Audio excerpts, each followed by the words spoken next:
4K coaching classes.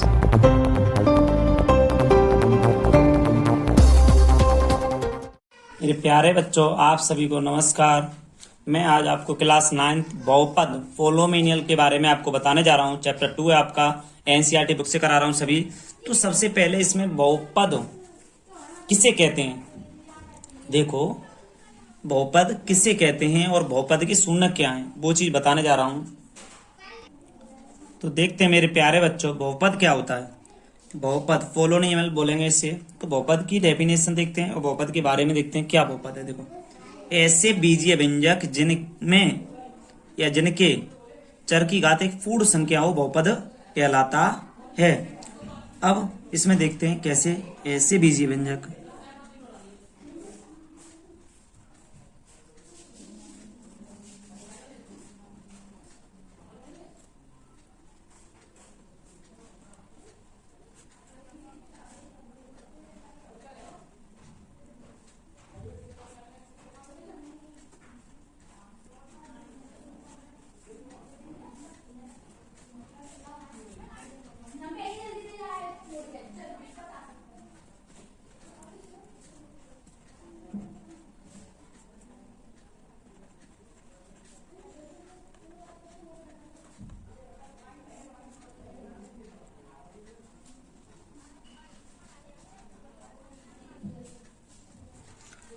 ऐसे बीजीय व्यंजक जिनमें चर की घात एक पूर्ण संख्या हो बहुपद कहलाता है। इसमें सबसे बेस्ट रहेगा बहुपद कहलाते हैं, ऐसे लिख दें। इसके देखिए, इसके एग्जाम्पल में हम थोड़ा सा देखते हैं। बेटा एग्जाम्पल में क्या हो सकता है, जैसे 3x + 2। अब इसके चर की घात देखो 1 है, इस पे 0, तो पूर्ण संख्या है। यहाँ से कोई पूछे पूर्ण संख्याएं क्या होती हैं, पूर्ण संख्याएं बेटा पूर्ण संख्या यहाँ से 0, 1, 2, 3, 4, 5 ... ये पूर्ण संख्याएं सभी होती हैं। ये सभी पूर्ण संख्या होती हैं बेटा। इस और अब बात यह आ गई, इस पे कोई भी संख्या होगी। दूसरे एग्जांपल में और भी एग्जांपल ले सकते हैं हम। इसमें लिख सकते हैं जैसे √3x + 5, 6x + 2। तो बेटा इसमें क्या है कि इसकी घात क्या है, एक पूर्ण संख्या होनी चाहिए, उसी को हम बहुपद कहते हैं। अब आगे देखते हैं बहुपद के शून्य क्या होते हैं बेटा। तो बहुपद के शून्य में कोई एग्जांपल मानते हैं, px = x² - 4 कोई व्यंजक है। इसमें देखते हैं कि अगर हमने x = 2 रख लिया, तो देखते हैं कि यहां से रखेंगे p2 = 2² - 4। तो यहाँ कर देंगे p2 = 4 - 4, तो p2 बराबर यहाँ हो जाएगा 0। 0 आ गया तो कहने का मतलब 0 लिख देंगे। यहाँ लिख देंगे x, यहाँ लिख देंगे हम x, अतः है x = 2। यहाँ लिखेंगे बेटा 0 आ गया तो अतः है x = 2 दिए गए बहुपद का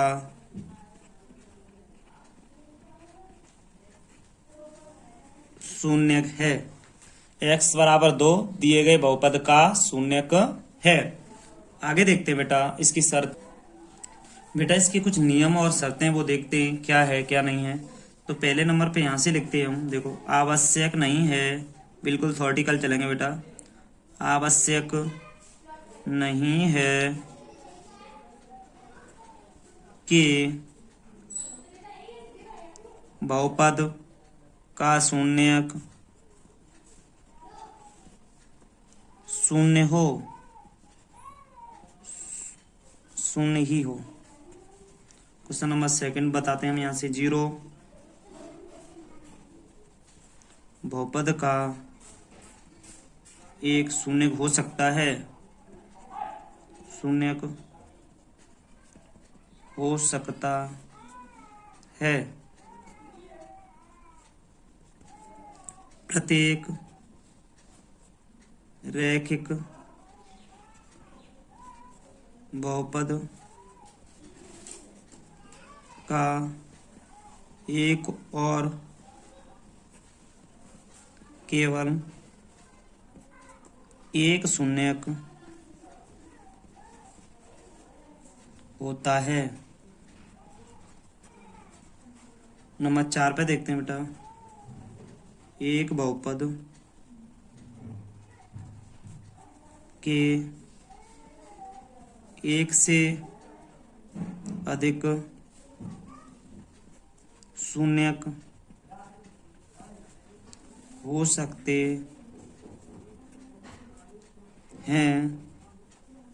एक से अधिक एक बहुपद के एक से अधिक शून्यक हो सकते हैं बेटा। प्रत्येक रैखिक बहुपद का एक और केवल एक शून्यक होता है।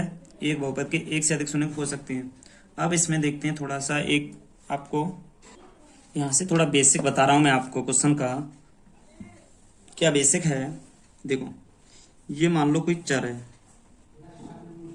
चर संख्याएं बेटा आपकी होती हैं जैसे एक्स, वाई, जेड, ए, बी डॉट डॉट, ये चर संख्याएं बेटा होती हैं। तो आप जानते हो सभी अचर संख्याएं क्या होती हैं बेटा आपके। अचर 1, 2, 3 डॉट डॉट गिनती वाली संख्या और भी संख्या अचर संख्या होती। अब यहाँ से देखिए बीजीय व्यंजक बनाया मैंने। बीजीय व्यंजक, बीजीय व्यंजक बेटा क्या हुआ कि हमने देखा अचर, अचर गुणा चर दोनों का गुणा कर देंगे तो बीजीय व्यंजक बनेगा। जैसे 3 का गुणा, देखो अचर है 3 और चर है एक्स, तो 3x हो गया, ये आपका बीजीय व्यंजक बन गया। इसी प्रकार पूर्ण संख्या बेटा कौन सी होती हैं, ये भी हमने अभी ऊपर बताया है, यहाँ भी बता दे रहे हैं। पूर्ण संख्याएं, पूर्ण संख्याएं बेटा जैसे आपकी 0 है, 1 है, 2 है, 3 है, 4 है, 5 है, डॉट डॉट, ये पूर्ण संख्याएं होती हैं। अब यहाँ से बहुपद की बात आ गई, तो बहुपद, बहुपद, बहुपद होता है ऐसे 6x² प्लस 3, और भी होते हैं इसके, जैसे x² प्लस 5x प्लस 4, इसकी अधिकतम घात 2 हो, कहने का मतलब घात इसकी 2 हो, वही बहुपद कहलाता है। अब हम आगे चलते हैं बेटा, थोड़ा सा बहुपद की प्रकार बताएंगे। तो बेटा बहुपद के प्रकार देखेंगे। बहुपद के प्रकार क्या होते हैं, घात के आधार पर और पदों की संख्या के आधार पर। तो यहाँ से बेटा हम अगर कह दें घातों के आधार पर, घात के आधार पर कह दो चाहे पदों के आधार पर कह दो, कैसे भी घात और घातें एक ही बात है। देखो घात क्या होंगी, तो सबसे पहले हम यहाँ से लेते हैं रैखिक बहुपद। देखिए हमने यहाँ से लिया रैखिक बहुपद पदों के आधार पर, है ना। सभी को देखते हैं। सबसे पहले एग्जाम्पल में आया बेटा यहाँ पर 2x लिया मैंने एग्जाम्पल पे, फर्स्ट नंबर पे मैंने लिया 2x, तो इसे घातों के आधार पर बोलेंगे रैखिक बहुपद। इसे बोलेंगे रैखिक, रैखिक बोलेंगे घातों के आधार पर। पदों के आधार पर बोलेंगे एक पदीय, एक पदीय, एक पदी बहुपद बोलेंगे इसे। इसका एग्जाम्पल हम दे सकते हैं कि यहाँ पर मान लो 1 है ना, इसमें एक घात है, x पे पावर 0 होनी चाहिए, कहने का मतलब अब द्विघात। अब यहाँ से दूसरा एग्जाम्पल लेते हैं हम। मैंने माना द्विघात है तो x² माइनस के 3 लिया मैंने, यहाँ लिख लिया द्विघात। घात कहने का मतलब 2 है इसके ऊपर, तो द्विघात बोलेंगे इसे। द्विघात को इधर बोलेंगे द्विपदीय, द्विपदीय। तो इसको घात के आधार पर ऐसे करके भी लिख सकते हैं हम, द्विपदी हो गया ये इसमें मतलब। थर्ड नंबर पे चलते हैं, त्रिघात, सॉरी त्रिघात में एग्जांपल हमने लिया है, मान लो अभी यहाँ लिख ले रहे हैं, आगे पीछे हो गया थोड़ा, 3x माइनस 8 ले लिया, इसे बोलेंगे त्रिपदी, त्रिपदी इसको बोलेंगे हम। इसे देखो त्रिपदी आ गया, तो यहाँ पर अचर बहुपद होगा। अचर बहुपद का मतलब है 2x 3x पे 0, तो ये 0 ही होगा। अचर बहुपद बोलते हैं इसे, अचर बहुपद।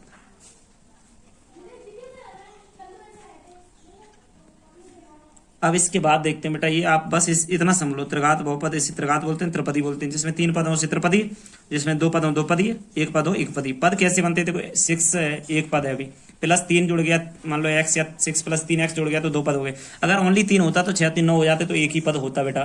तो यहाँ से हमारा ये जुड़ के बदल जाता है। आगे देखते हैं बेटा, तो बेटा बहुपदों का गुणनखंडन, गुणनखंड फिर मैं आपको बता रहे हैं। देखिए क्या होती है, यदि px घात, कहने का n की जो x का यहाँ से सॉरी x मानते हैं, या n मान लो कुछ भी, इसका मान 1 के बराबर हो, 1 से बड़ा हो वाला एक बहुपद हो और ए कोई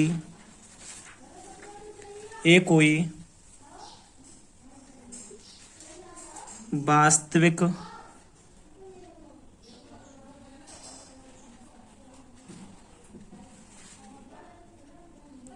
संख्या हो तो हम सबसे पहले देखते हैं 1 नंबर पे x minus A P x का एक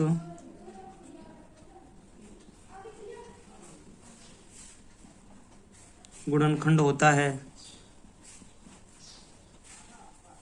यदि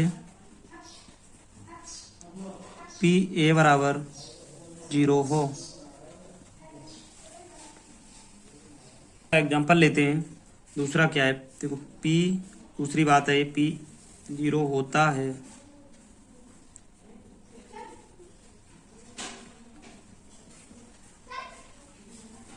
यदि x minus A P x का एक गुणनखंड